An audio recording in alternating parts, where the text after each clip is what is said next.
इसके तेवर देखकर तो नहीं लगता है कि ये मुझसे माफी मांगने आया है। सिंह साहब, हम यहाँ बात को खत्म करने आए हैं। हमें माफ कर दीजिए प्लीज।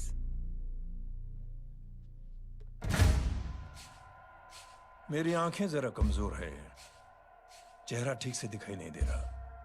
थोड़ा आगे आओ और थोड़ा आगे। बस बस।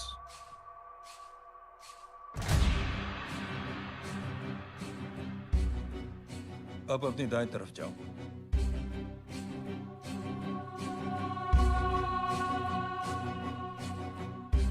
और जाओ।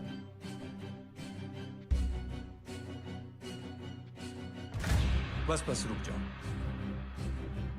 थोड़ा आगे।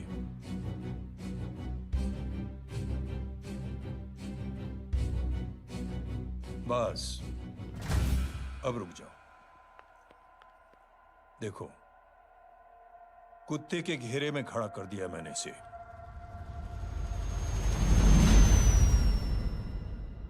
अब तो तुम खुश हो?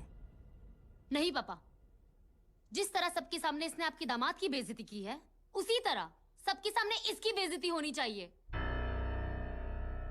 चलो ठीक है, तुम भी अपनी भड़ास निकाल लो। जाओ।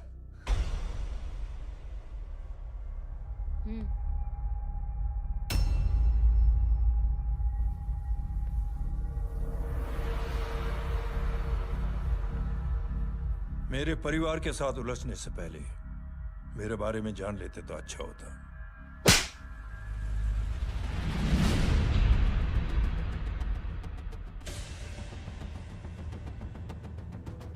एक पत्रकार ने हमारे खिलाफ बहुत गलत लिखा, बहुत गलत।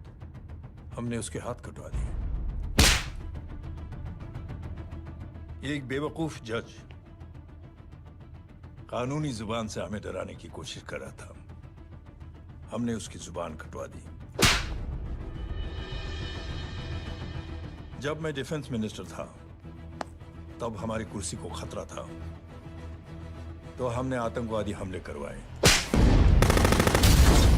काउंटर अटैक में हमारे कुछ जवान भी शहीद हो गए। फिर हमने देशभक्ति का नारा जोर शोर से लगाया। कुर्सी भी बच गई, बल्कि प्रमोशन भी हुआ। अभी कुछ ही दिनों की बात है,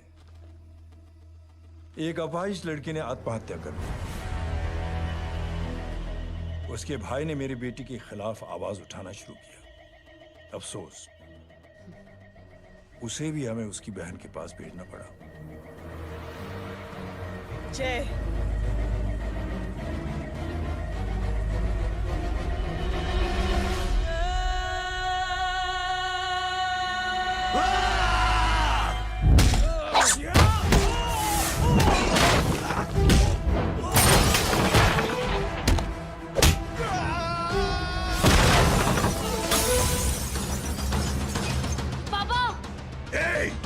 छोड़ो उसे।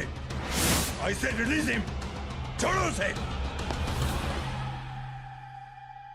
दशरथ सिंह, दुनिया गोल ही नहीं छोटी भी है। तुझ जैसे कमीने लोगों की हरकतों की वजह से हम जैसे आम लोगों को बहुत तकलीफ होती है, जिसका तुझे अंदाजा भी नहीं है। लेकिन इस बार तू गलत जगह भिड़ गया। आज के बाद अगर कोई भी कुत्तागिरी की ना, तो मेरा भाई तुझे कुत्ते की जगह खड़ा ही नहीं करेगा, बल्कि कुत्ता बना के छोड़ेगा।